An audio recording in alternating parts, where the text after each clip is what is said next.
Mike Graham, who admitted to voting Remain in the 2016 Brexit referendum, said he was fed up with the negative outlook some British voters expressed about the future of Britain. The talkRADIO presenter urged Britons to tell me what's going to be good as he blasted scaremongers trying to undermine the democratic vote to quit the European Union. The Bank of England delivered a damning forecast in November which suggested Britain could be plunged into worse economic chaos than during the 2008 global financial crisis. Speaking during his daily slot, Mr. Graham said, "Quite frankly, I'm fed up with people who continually tell me how awful things are going to be. How awful they're going to be when we leave the European Union, or if we stay in it. I'm sick to that of all of that. All I want is for people to say this is what's going to be good, and this is how it's going to be better. Not how it's going to be worse." He added, "The point is that I do believe in democracy, and I do believe in the vote that was taken 2.5 years ago that we should follow up on." Read more. Brexit Live, Backstop Breakthrough. Throws scrambling May Lifeline deal could pass. The 88-page Bow analysis of a worst-case scenario has suggested that in the event of a no-deal Brexit, Britain's economy could plummet by 8% in the first quarter of 2019 from its current level.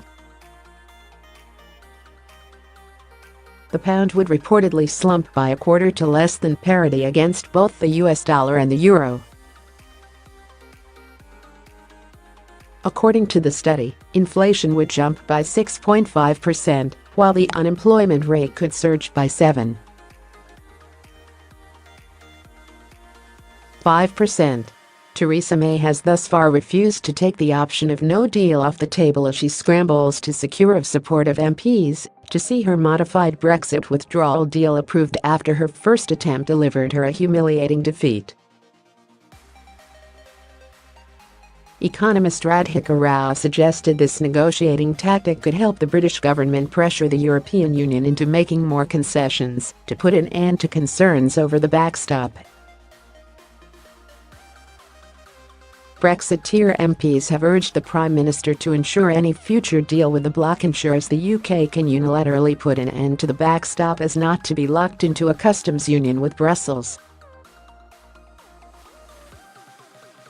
The Economist said, "If I look at the trade relations, the UK is more dependent on the EU, but some of the FTAs that go in the Eurozone go eventually into the UK, so it is a symbiotic relationship. To that extent, the EU will also be more concessionary than they probably were in 2016-2017. There are more homegrown problems. There's not going to be a very hard stance, but certainly the UK government, on its part, is keeping it as a negotiating tactic." The backstop was included in the withdrawal deal as an insurance policy to ensure no hard border is created on the island of Ireland once the UK quits the EU on March 2019. The division gripping the UK has spurred the Queen to issue a call for unity as the country prepared to leave the European Union on March 2019.